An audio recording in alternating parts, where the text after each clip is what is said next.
இப்போ முதல் சப்ஜெக்ட் என்ன அப்படின்னு பார்த்தீங்கன்னா, முதல் கிப்லா பற்றி, அதாவது ஜெருசலம் பற்றி. ரெண்டாவது சப்ஜெக்ட் சவுதியை பற்றி, ரெண்டாவது கிப்லா ஹிஜாஸை பற்றி. இப்போ இந்த ஜெருசலம் அப்படிங்கிறது ரொம்ப ஒரு முக்கியமான ஒரு விஷயம். ஏன்னா பல அந்த குரானில் இலுமினாட்டிங்கிற அந்த பயானில் கூட நம்ம சொல்லியிருப்போம். யாஜூஜ் மாஜூஜ் பயான்லேயும் ஜெருசலமை குறிப்பிட்டிருப்போம். அவன் ஜெருசலமுடைய பல விஷயங்கள் இருக்குது. அது வந்து ரொம்ப ரொம்ப முக்கியமானது. மறுமை நாளுடைய நிகழ்வுகளின் போது, அதாவது இறுதி காலகட்டம், யௌமுல் ஆகிரா இருக்கு இல்லையா, அந்த ஆகிரு ஜமான், அதாவது கடைசி காலகட்டத்தில் ஜெருசலமுடைய ரோல் ரொம்ப பெருசு. அப்போது அதனால் ஜெருசலத்தை பற்றி நிறைய விவரங்கள் நம்ம தெரிஞ்சு வச்சுருக்கணும். ஸோ அதில் எல்லாம் ஒரு சில விஷயங்கள் சொல்லியிருந்தோம். இப்போ இதில் ஒரு சில வேறு விஷயங்கள் வந்து நாம் வந்து சொல்ல போகிறோம். ஏன் அப்படின்னு பார்த்தீங்கன்னா, குரானில் மக்காவும் மதீனாவும் சார்ந்த நிகழ்வுகளுக்கு அடுத்தபடியாக எது அதிகமாக இருக்கு? ஜெருசலம் சார்ந்த நிகழ்வுகள் ரொம்ப அதிகமாக இருக்குது. இப்போ மறுமை நாளில் 10 அடையாளங்கள் பெருசு இருக்கு இல்லையா? சூரியன் மேற்கிலிருந்து உதிப்பது, அதிசய பிராணி, தஜ்ஜால், ஈசா நபி, யாஜூஜ் மாஜூஜ், 3 பூகம்பங்கள், புகைமூட்டம், பெரும் நெருப்பு, யமன்லேருந்து வரக்கூடிய அந்த நெருப்பு, இது எல்லாமே நேரடியாவோ அல்லது நேரடியாக 4 முன்னறிவிப்புகள் ஜெருசலத்தில் நடக்கிறது. இந்த பெரும் 10 அடையாளங்களில் 4 பெரிய அடையாளங்கள் ஜெருசலத்தில் நேரடியாக தொடர்புடையது. மற்ற 6க்கும் ஜெருசலத்தோட லிங்க் இருக்கு. அப்போ ஜெருசலத்துடைய ஹிஸ்டரி உங்களுக்கு புரியல அப்படின்னா மறுமை நாளுடைய 10 அடையாளங்கள் உங்களுக்கு புரியாது. அது சம்பந்தமாக உங்களுக்கு எந்த ஒரு இதுவும் வந்து உங்களுக்கு வந்து கிளியராகவே இருக்காது.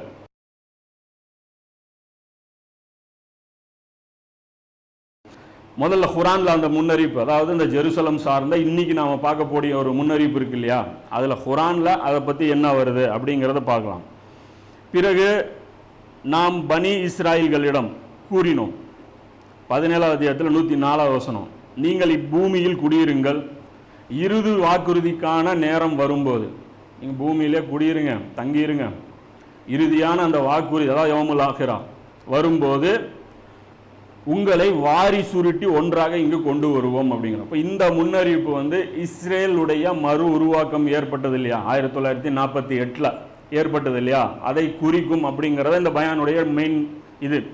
யூதர்களை பார்த்து அல்லாஹ் சொல்கிறான், நீங்கள் பூமியில் பரவலாக தங்கியிருங்க, கடைசி காலத்தில் நான் உங்களை ஒன்றாக ஒரு இடத்துல, ஒரே இடத்துல உங்களை அசம்பிள் பண்ண வைப்பேன் அப்படிங்கிறத வந்து இஸ்ரேலுடைய, அதாவது இஸ்ரேலில் இப்போ யூசர்கள்லாம் போய் ஒவ்வொன்றா போய் ஜாயின்ட் ஆகிறான்ல, அந்த முன்னறிவிப்பை குறிக்கும் அப்படின்னு சொல்கிறோம்.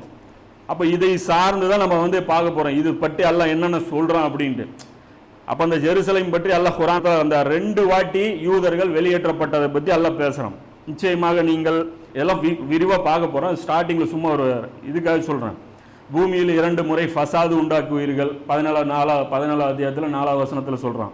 முதல் வாக்குறுதி என்னுடைய வரும்போது அப்படின்னு சொல்லி அல்லாஹ் சொல்கிறான். அந்த நேரத்தில் விரட்டி அடிக்கப்பட்டாங்க, மறுபடியும் ரீஅசெம்பிள் ஆனாங்க, 2வது ரீஅசெம்பிள் ஆனாங்க. அப்போ 2வது வாக்குறுதி வரும்போது அப்படின்னு சொல்லி 17:7 அல்லாஹ் சொல்கிறான். 2 வாக்குறுதி ஆச்சா? அப்போ 2வது வாக்குறுதி ஆனும்போது அதே அத்தியாயத்தில் கடைசியில் 104வது வசனத்தில் அல்லாஹ் சொல்கிறான், இறுதி வாக்குறுதி வரும்போது. அதுதான் இது. அதாவது ஃபஸ்ட்டு வாக்குறுதி ஒன்று கொடுத்தேன், அந்த நேரத்தில் ஃபசாது பண்ணீங்க, அடித்து கிளப்பி விட்டாங்க. 2வது வாக்குறுதி போதும் மறுபடியும் உங்களுக்கு கையில் ஜெருசலம் கொடுத்தா மறுபடியும் நீங்கள் ஃபசாது உண்டாக்குனீங்கன்னு சொல்லிட்டு அந்த அத்தியாயத்தோட அந்த தொடர்ச்சியாக அந்த வசனம் கொண்டு வரல. அந்த அத்தியாயத்தோட கடைசியில் அந்த வசனத்தை வச்சுட்டு அல்லாஹ் சொல்கிறான், இறுதியாக ஒரு வாக்குறுதி இருக்குது, அப்போ எல்லாரும் சேர்ந்து நீங்கள் ஒரே இடத்துக்கு வருவீங்க அப்படின்னு சொல்லிட்டு அல்லாஹ் சொல்கிறான். இந்த முன்னறிவிப்பு ரிலேட்டடாக அந்த இடத்துலையும் அல்லாஹ் ஒரு ஹிண்ட் வந்து கொடுக்குறான், அங்கே இடத்துல ஒரு க்ளூ கொடுக்குறான். அதே மாதிரி 21வது அத்தியாயத்தில் 95, 96வது வசனத்தில் அல்லாஹ் சொல்கிறான், நாம் அளித்த அந்த ஊரார்கள் மீது திரும்ப வருவதை தடை செய்து விட்டோம். அந்த ஊர் திரும்ப வருவதை அந்த ஊரார்கள் மீது தடை செய்து விட்டோம், நிச்சயமாக அவர்கள் திரும்பி வர முடியாது. நிச்சயமாக நீங்கள் திரும்பி வர முடியாது. எதுவரை என்றால் அது ஒரு கண்டிஷனோடு அல்லாஹ் சொல்லும்போது, யாஜூஜ் மாஜூஜ் திறந்து விடப்பட்டு ஒவ்வொரு உயரமான இடங்களிலும் பரவிவிடும் வரை. இது 21வது அத்தியாயத்தில் 95, 96 வசனம். இப்போ இந்த இடத்துல அல்லாஹ் என்ன சொல்கிறான், அந்த 17வது அத்தியாயத்தில் அல்லாஹ் சொல்கிறான்ல, நீங்கள் ஊருக்கு மறுபடியும் திரும்பி ஒரு இடத்துல உங்களை கொண்டு வந்து நான் சேர்ப்பேன் அப்படின்னு சொல்லி சொல்கிறான். அந்த சேர்க்கிற வேலை எப்போ நடக்கும் அப்படின்னா, யாஜூஜ் மாஜூஜுடைய கையில் ஃபுல் பவர், இந்த உலகத்துடைய சக்தி போயிரும்போது அந்த நேரத்தில் உங்களுக்கு அந்த திரும்பி வருதல் நடக்கும் அப்படிங்கிறத அல்லாஹ் சொல்கிறேன். இதிலிருந்து என்ன புரியுது, யூதர்கள் அந்த இடத்துக்கு வந்துட்டாங்கனாலே யாஜூஜ் மாஜூஜ் வெளியே இருக்காங்கங்கிறதும் புரியுது. அதுவும் அதுக்குள்ளேயே இன்க்ளூட் ஆகுது. இதெல்லாம் கொஞ்சம் நுட்பமான விஷயங்கள், மசாயில் விஷயங்கள் மாதிரி ஓப்பனாலாம் இருக்காது. அதை கொஞ்சம் நம்ம சிரமப்பட்டு நம்ம கொஞ்சம் வெயிட் கொடுத்து, அதான் சொல்கிறேன், கொஞ்சம் ஃபோர்ஸ் கொடுத்து யோசிக்கணும். அப்போ அந்த நேரத்தில் தான் இதெல்லாம் வந்து புரியும்.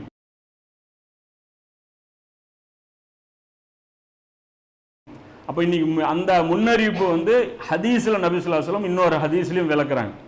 இந்த ஹதீஸுடைய அந்த விரிவாக்கம் தான் இன்னைக்கு அந்த பயானுடைய ஃபுல்லு மையக்கருன்னு வச்சுங்களேன். பைத்துல் முகத்தஸின் குடியேற்றம், உம்ரானு பைத்துல் முகத்தஸி ஹராபு யஸ்ரிப, ரசூலுல்லாஹ் சொல்கிறாங்க. உம்ரானு பைத்துல் முகத்தஸ், உம்ரான் அப்படின்னா அப்படியே அந்த மேலே எழுச்சி வர்றது. பைத்துல் முகத்தஸுடைய எழுச்சி மதீனாவின் அழிவிற்கான நேரமாகும் நபி ஸல்லல்லாஹு அலைஹி வஸல்லம் சொல்கிறாங்க. மதீனாவின் அழிவு பெரிய போருக்கான நேரமாகும். மதீனா விழுந்துச்சு அப்படின்னா பெரிய போர் ஸ்டார்ட் ஆயிரும் அப்படிங்கிறாங்க. பெரிய போர் என்பது குஸ்துன்துனியாவின் வெற்றிக்கான நேரமாகும். அதாவது கான்ஸ்டன்டினோப்பிளுடைய வெற்றிக்கான நேரமாகும். குஸ்துன்துனியாவின் வெற்றி, கான்ஸ்டன்டினோபிளின் வெற்றியானது தஜ்ஜால் வெளிப்படுதல், அந்த வெளிப்படும் நேரமாகும் அப்படின்னு சொல்லி அந்த ஹதீஸ். இந்த ஹதீஸ் பார்த்தீங்கன்னா அபூதாவுதில் 4694வது ஹதீஸ், சையான ஹதீஸ். இப்போ இதில் பார்த்தீங்கன்னா ஒரு கேள்விகள் வந்து வருது. இதில் என்ன அப்படின்னா, பைத்துல் முகத்தஸின் குடியேற்றம் தொடர்ச்சியாக இருந்துக்கிட்டே தான் இருக்குது. குடியேற்றம் நபி ஸல்லல்லாஹு அலைஹி வஸல்லம் காலத்தில் இருந்துச்சு இல்லை, ரோமர்கள் வந்து விரட்டி அடிச்சுட்டு அங்கே குடி தானே இருந்தாங்க. அதுக்கப்புறமும் உமர்லியானு போய் அதை ஜெயிக்கிறாங்க. குடியேற்றம் இருந்துட்டு தான் இருந்துச்சு. அப்போ எந்த குடியேற்றத்தை பற்றி பேசுது புரியுங்களா? குடியேற்றமே வந்துச்சுன்னா மதீனாவுக்கு ஆபத்துங்கிறாங்க. அப்போது யூதர்களுடைய குடியேற்றத்தை பற்றி பேசுது அப்படிங்கிறது இதிலிருந்து அது இம்ப்ளிமெண்ட் ஆகுது. ஏன்னா மனித குடியேற்றம் ஆல்ரெடி இருக்குது, ஆனால் யூத குடியேற்றம் இல்லை. அந்த இடத்துல இவர்களுடைய குடியேற்றம் மறுபடியும் வரல. பைத்துல் முகத்தஸ் குடி வருவதற்கும் மதீனாவுக்கும் என்ன சம்பந்தம் இருக்குது? அந்த ஒரு லிங்க் பார்க்கணும்ல. அப்போ இந்த லிங்க் எல்லாம் தான் கொஞ்சம் ஆழமாக பார்க்க போகிறோம். அப்போ பைத்துல் முகத்தஸ் உருவானா சரி, ஒரு ஊர் டெவலப் ஆகுது, இந்த ஊர் எதுக்கு டேமேஜ் ஆகுது?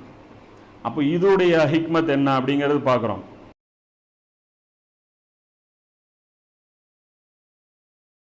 இந்த முன்னறிவிப்புகள் பேசும்போது நேரடி வார்த்தையில் இருக்கா, இது ஹதீஸில் இல்லாத கருத்தை நீங்களாக ஃபிட் பண்ணுறீங்க, குரானில் சொல்லாத விஷயத்தை நீங்களாக வலியை திணிக்கிறீங்க அப்படிம்பாங்க. அதற்காகவே அல்லாஹ் என்ன பண்ணியிருக்கான், குரானில் ஜெருசலம்ங்கிற வார்த்தையே கிடையாது. அந்த ஊருடைய ஆதி காலத்து பேரே ஜெருசலம் தான். எது இந்த எருசலம் இன்னைக்கு இருக்கு இல்லையா, எருசலமுடைய அந்த காலத்து பேரே எருசலம் தான். பைபிளில் எருசலம்னு தான் பேர் இருக்கு. ஆனால் குரானில் ஒரு இடத்துலையும் ஜெருசலம்ங்கிற வார்த்தையே கிடையாது. அதனால் யூதர்கள் என்ன சொல்கிறாங்க, குரானுக்கும் ஜெருசலத்துக்கும் சம்பந்தம் கிடையாது, ஏன்னா குரானில் ஜெருசலமே இல்லைங்கிறாங்க. அது அல்லாஹ் பாருங்க, இந்த ஒரு ஊரை பற்றி மட்டும் மறைமுகமாக எல்லா இடத்துல சொல்கிறான். கோடுவேர்டு தான், அதே கோடுவேர்டு தான்.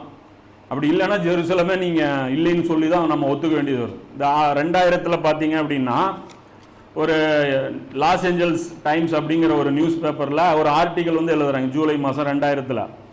அதில் வந்து ஒரு கட்டுரை வந்து எழுதப்படுது, குரானில் ஜெருசலமே இல்லை, அதனால் வந்து முஸ்லீம்கள் வந்து ஜெருசலத்தை வந்து சொந்தம் கொண்டாடக்கூடாது, அதை கொடுத்துடணும் அப்படின்ட்டு. அதற்கு மறுப்பாக வந்து ஒரு புக் எழுதுறாரு. யார்? ஷேக் இம்ரான் ஹுசேன் இருக்காங்க இல்லையா, அவங்க வந்து புக் எழுதுறாங்க. இப்போ அந்த புக்கு தான் குரானில் ஜெருசலம் அப்படின்னு சொல்லி ஒரு புக் எழுதுறாங்க. ஏன் இப்படி போய் சொல்கிறீங்க, குரானில் ஜெருசலம் இருக்கு அப்படிங்கிறது வந்து எழுதுறாரு.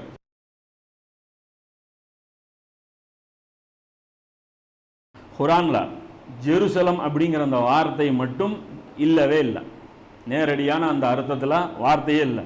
அதே மாதிரி வேற ஒரு வார்த்தை பயன்படுத்தி அல்லாஹ் சொல்கிறது, அதுவும் ஒரு வார்த்தையும் அல்லாஹ் பயன்படுத்தலை, வேண்டும் என்றே அல்லாஹ் பல வார்த்தைகள் பயன்படுத்துறாங்க. ஏன்னா குரான் வந்து ஹிக்மத், புரியுங்களா?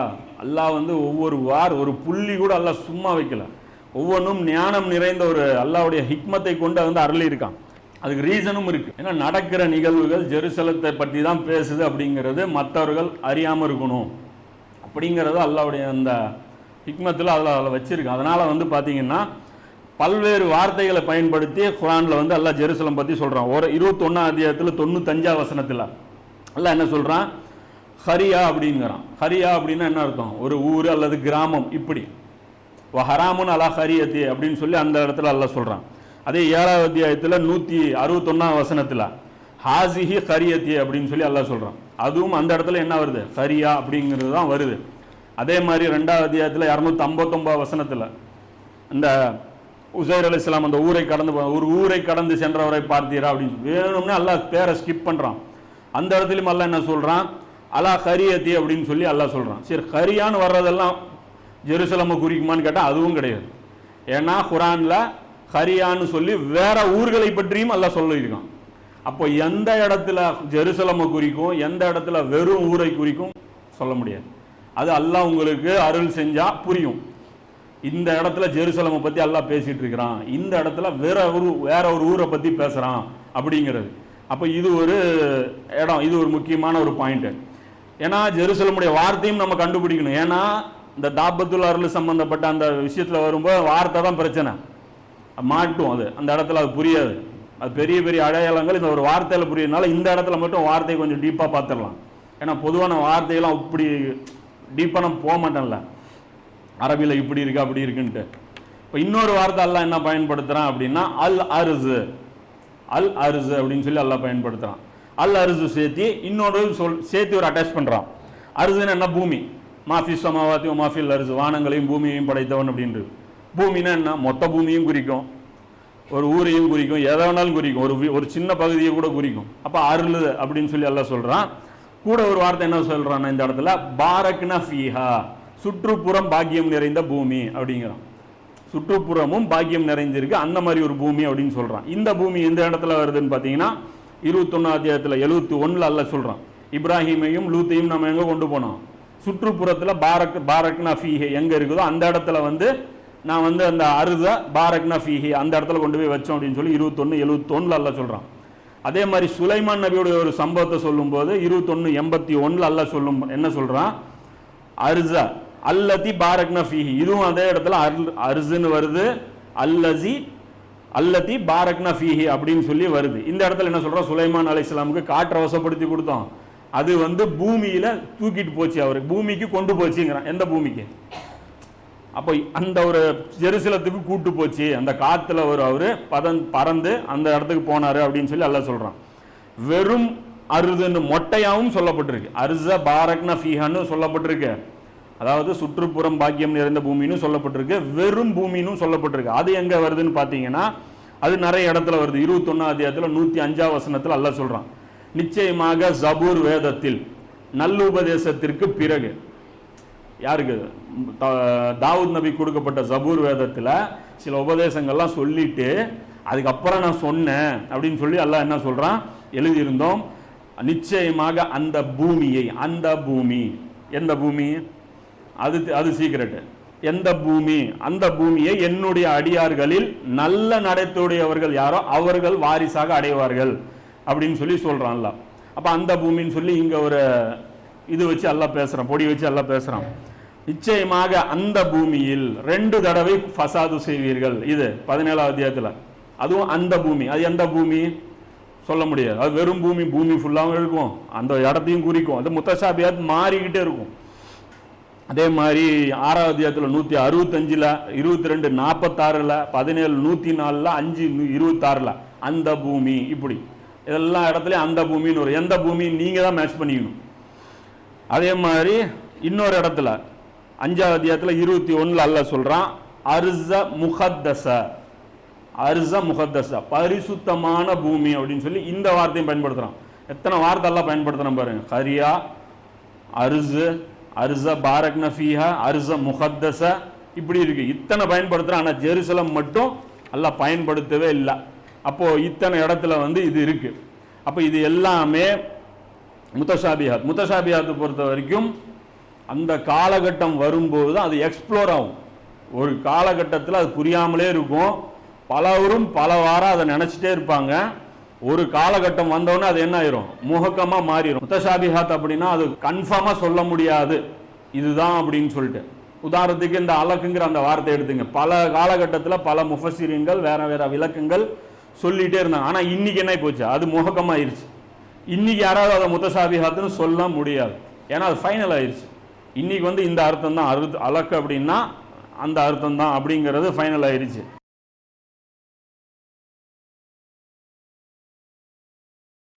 அப்போ இந்த எல்லாம் இது அல்லாஹ் வச்சது ஏன் வச்சான் அப்படின்னா ஒரு சோதனைக்காகவே நமக்கு வச்சிட்டான்.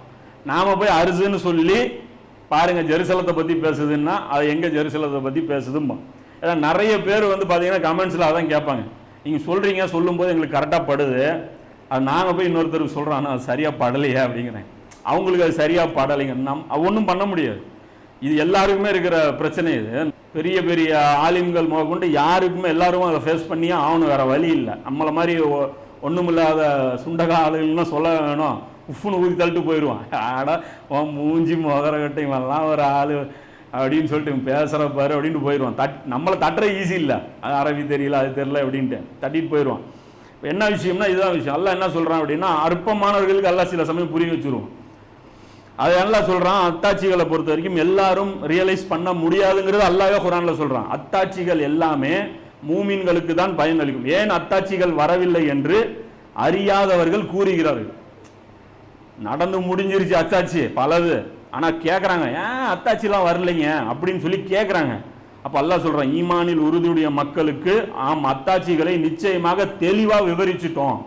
அத்தாட்சி வரலையா போய் கேட்டு பாருங்க மூமின்கள்ட்ட, அவங்க வண்டியாக சொல்லுவாங்க அத்தாட்சிகளை. அதெல்லாம் அவங்களுக்கு பண்ண வேண்டியவங்களுக்கு நான் எக்ஸ்பிளைன் பண்ணிட்டேங்கிறான். ஸோ இதெல்லாம் என்னென்னா நாம் வந்து பெருமை அடிக்கிறது இதெல்லாம் நமக்கு புரிஞ்சு போச்சு, இதெல்லாம் கிடையாது. என்ன சொல்கிறோம் அப்படின்னா, சிலருக்கு எல்லாம் அத்தாட்சிங்கிறது எல்லாரும் விளங்கி கொள்ள முடியுங்கிறது இல்லை அப்படிங்கிறோம். அப்போ வந்து நமக்கு என்ன அப்படின்னு சொல்கிறேன், இந்த விளக்கங்களுக்கு நாம் சொந்தம் கொண்டாடவும் இல்லை. என்ன சொல்கிறேன்னா அது வேற லெவல் வேலை. ஏன்னா அது வந்து ரொம்ப வந்து அதுக்கு வந்து நாலேஜ் வேணும். அதை பற்றி பார்த்தீங்க, அது இன்னொரு இடத்துல அல்லாஹ் சொல்கிறான், பெருமை அடித்து நடப்பவர்களை என் கட்டளைகளை விட்டும் திருப்பி விடுவேன், அவர்கள் எல்லா அத்தாட்சிகளை கண்ட போதிலும் அவர்கள் நம்ப மாட்டார்கள் அப்படின்னு சொல்லி அல்லாஹ் சொல்கிறான். அந்த அத்தாட்சி பெருமை அடிக்கும்போது இது வந்துடும். பெரும்பாலும் எடுத்துங்க நம்முடைய உலமாக்களுடைய நிலை எப்படி இருக்கு, வருத்தத்தோட பதிவு செய்ய வேண்டியதாக இருக்கு. ஒருத்தர்கிட்ட போய் ஒரு விஷயத்த சொன்னோம்னா அந்த விஷயத்தில் ஏதாவது மேட்டர் இருக்கான்னு சொல்லி தானே செக் பண்ணணும். அதை பார்க்கறதே இல்லை. முதல்ல நீ யாரு, உன அக்கீதாவை சொல்லு, நீ என்ன உள்ள அர்த்தத்தோட பேசுற, இப்படி தான் நம்ம ஆராய்ச்சி பண்றது. எனக்கு தெரியாது நீ கண்டுபிடிச்சிட்டியா. இப்போ இந்த ஆங்கிளில் நாம டீல் பண்ணும்போது அத்தாட்சிகளை கவனிக்க தவறிடுவோம். அப்போ அல்லாஹ் சொல்கிறான், பெருமை அடிச்சிங்க அப்படின்னா அத்தாட்சிகள் கண்ணுக்கு தெரியாமல் நான் பண்ணி விட்டுருவேன் அப்படிங்கிறான். ஏன்னா இதெல்லாம் கொஞ்சம் புரியணும். எதுக்காக சொல்கிறேன் அப்படின்னா, பின்னாடி வரக்கூடிய விஷயங்கள்லாம் அப்படி இருக்கும்.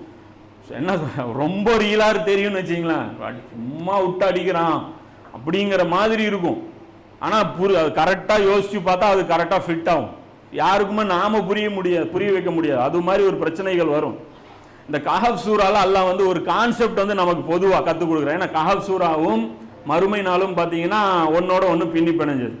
அது ரெண்டு விதமாக ஹதீஸ்கள் வந்து சொல்லப்படுது. ஒன்று, கஹஃப் சூரா வாரம் வாரம் வெள்ளிக்கிழமை நாம ஓதணும்னா, இம்ரான் ஹுசைன் ஒரு பயான்ல அந்த ஹதீஸ் குறிப்பிட்டாரு. அப்போதான் நான் புதுசாக தெரிஞ்சது. ஏன்னா இது இந்த ஆங்கிள் கஹஃப் சூரா ஓதுறது ரசூல்லா கட்டளையிட்டாங்கன்னு தெரியும். ஆனால் கஹஃப் சூரா வாரம் வாரம் ஓதுனா இந்த மறுமை நாள் சம்பந்தப்பட்ட புரிதல் அல்லாஹ் நமக்கு கொடுப்பான் அப்படின்னு சொல்லி அவர் சொல்றாரு. வாரம் ஆச்சுன்னா, வெள்ளிக்கிழமை ஆச்சுன்னா நாம கஹஃப் சூராவை ஃபுல் சூரா ஓதிக்கிட்டே இருந்தோம்னா, விடாம ஒரு வாரம் விடாம நம்ம ஓதிக்கிட்டே இருந்தோம்னா அந்த விஷயங்களுடைய அந்த புரிதலை வந்து அல்லாஹ் நமக்கு கற்றுக் கொடுப்பான். அந்த ஒரு நியாமத்தை அல்லாஹ் நமக்கு கொடுப்பான், நமக்கு புரிஞ்சுக்கிறதுக்கு ஈஸியா இருக்கும் அப்படிங்கிறாங்க. அப்ப இந்த சுன்னத்தை வந்து நாம கடைபிடிக்கணும். நபி ஸல்லல்லாஹு அலைஹி வஸல்லம் கற்றுக் கொடுத்தது. அப்போ அந்த கஹஃப் சூரால அந்த ஆரம்ப 10 வசனம் கடைசி 10 வசனம் படிச்சீங்கன்னா புரியுதோ இல்லையோ பிரச்சனையிலிருந்து மாட்டாம இருப்பீங்க அப்படின்னு சொல்லி ரசூலுல்லாஹ் சொல்லியிருக்காங்க. தஜ்ஜாலுடைய அந்த ஃபித்னாக்கள்ல இருந்து நீங்க பாதுகாப்பு பெறுவீங்க அப்படிங்கிற இந்த விஷயம் சொல்றீங்க. அதாவது ஃபுல்லா ஓதுனீங்கன்னா உங்களுக்கே புரியும் பூமியில என்ன நடக்குது, அந்த அந்த அரிசி எதை குறிக்குது, பாலஸ்தீனை குறிக்குதா இல்லை பூமியை குறிக்குதா, ஊரை குறிக்குது, இதெல்லாமே புரிய ஆரம்பிக்கும். வாரம் வாரம் ஓதிட்டே இருக்கணும். போன வாரம் தான் ஓதிட்டோம்னு நினைச்சும் விடக்கூடாது. ஏன்னா அல்லாஹ்வுடைய குர்ஆன் அந்த மாதிரி. இப்போ இந்த கஹஃப் சூரால அல்லாஹ் வந்து ஒரு படிப்பினை வந்து நமக்கு, அதாவது ஒரு நாலேஜ் சம்பந்தப்பட்ட ஒரு விஷயத்தை வந்து அல்லாஹ் நமக்கு கற்றுக் கொடுக்குறான். என்ன அப்படின்னா, மூசா அலைஹிஸ்ஸலாம் கிலர் அலைஹிஸ்ஸலாம் சம்பவம். அதுல வந்து அல்லாஹ் என்ன சொல்றான், 2 கடல்கள் சங்கமம் ஆகும் இடத்தை அடையும் வரை என்னுடைய பயணத்தை முடித்து கொள்ள மாட்டேன் அப்படின்னு மூசா அலைஹிஸ்ஸலாம் சொல்றாங்க. 2 கடல்கள் வந்து சங்கமிக்கிற ஒரு இடத்துல போய் அந்த அடியார் இருப்பாரு அப்படிங்கிறது அல்லாஹ் சொல்ற குழு. அப்ப அந்த 2 கடல்கள் அப்படிங்கிறது ஒரு ஜென்ரலா நம்ம என்ன நினைக்கிறோம், ஒரு பிசிக்கலான கடல்னு நினைக்கிறோம். அதாவது இந்த கன்னியாகுமரியில் 3 கடல் சங்கமாக மாற மாதிரி அந்த இடத்துல இந்த ரெட் சீயும் இன்னொரு சீயும் கலக்கிற அந்த இடம் அப்படிங்க, அது ஒரு லொகேஷன்லாவும் இருக்கும். அது அல்லாஹ் அறிஞ்சவன். ஆனா இந்த இடத்துல இம்ரான் ஹுசைன் என்ன சொல்றாரு அப்படின்னா, இது வந்து 2 அறிவு சார்ந்த விஷயங்கள். யாருக்கு துனியாவுடைய அறிவும் அந்த கல்வி கடலும் அல்லாவுடைய அந்த ஹிதாயத்திற்கு இல்ல அதுவும் சேர்ந்து புரியுதோ அவங்களுக்கு தான் மறுமை நாள் சம்பந்தப்பட்ட விஷயங்கள் புரியும் அப்படிங்கிற அந்த விளக்கத்தை வந்து சொல்றாரு. புரியுதுங்களா? உலக வரலாறு தெரியணும், பொருளாதார வரலாறு தெரியணும், நீங்க வாழ்ற அந்த நாட்டுடைய வரலாறு தெரியணும், சஹாபாக்கள் கூட என்ன நடந்துச்சுன்னு உங்களுக்கு புரியணும். புரியுதுங்களா? ரசூலுல்லாஹ்வுக்கு முன்னாடி எப்படி உலகம் இருந்துச்சுன்னு உங்களுக்கு புரியணும். இப்போ இந்த விஷயங்கள் எல்லாமே உங்களுக்கு புரிஞ்சா மட்டும்தான் மறுமை நாளில் நடக்கிற அந்த முன்னறிவிப்புகள் சார்ந்த விஷயங்கள் உங்களுக்கு புரியும். இறுதி காலகட்டம் வந்து புரியும். ஆமா, அப்போ இது அவர் சொல்றது வந்து பொருத்தமாகவும் இருக்கு. ஏன்னா இந்த கடலை வந்து அவர் வந்து கல்வியோட ஒப்பிடுறாரு இல்லையா? அதே சம்பவத்தில் பாருங்க, கிலுர் அலைஹிஸ்ஸலாம் ஹதீஸ்ல வரும். இந்த சம்பவம் பார்த்தீங்கன்னா குர்ஆன்ல 18ல் 60 61 வருது. அதே ஹதீஸ்ல புகாரில 3401 பார்த்தீங்கன்னா கிலுர் அலைஹிஸ்ஸலாம் வந்து அந்த படகுல ஃபர்ஸ்ட் ஸ்டெப் தானே, இந்த படகுல போவாங்க, அந்த படகை உடைப்பாங்க. அப்போ படகுல உட்காந்தோன்னா ஒரு குருவி வந்து தண்ணி கொத்தும், தண்ணி வந்து ஒரு கொத்தி குடிக்கும். அப்போ கிலுர் அலைஹிஸ்ஸலாம் சொல்லுவாங்க, இந்த தண்ணி எவ்வளோ கொத்திச்சோ அதுதான் நம்முடைய அறிவு, இது மீதி இருக்கிற கடல்ல அல்லாவுடைய அறிவும். அப்ப கடலை அறிவோட ஒப்பிடுறாங்க பாருங்க. அப்ப 2 கடல் அப்படிங்கிறது உலக அறிவும் ஹிதாயத்தும் சேர்ந்து, அதாவது அவர் சொல்றாரு, வெளியில இருக்கிற அந்த கண்ணும் உள்ள இருக்கக்கூடிய அந்த கண்ணும் சேர்த்தி பார்க்கும் போதுதான் உங்களுக்கு என்ன புரியும், அந்த மறுமை நாள் சம்பந்தப்பட்ட அந்த நிகழ்வுகள் புரியும் அப்படிங்கிறாங்க. இப்ப நாம என்ன பண்றோம், ஒத்த கண்ணில் பார்க்கிறோம். சில பேர் ரைட்ல பார்க்குறோம், சில பேர் லெஃப்ட்ல பார்க்குறோம். துனியா தெரிஞ்சவனுக்கு மார்க்க விஷயம் எதுவுமே தெரியறது இல்லைப்பா, மார்க்க விஷயம் தெரிஞ்சவனுக்கு உலக வரலாறு தெரியறது இல்லை. அப்போ அதனால என்ன ஆகுது, ஸ்கிப் பண்ணிடுறோம். அப்போ இது நடக்கிற விஷயங்கள் அது ஒரு பிரச்சனை சார்ந்து போயிருது. ஸோ இந்த மறுமை நாள் சம்பந்தப்பட்ட இந்த விஷயங்கள் புரியணும் அப்படின்னா உலக வரலாறும் பார்க்கணும், இல்லை அப்படின்னா நமக்கு வந்து புரியாது.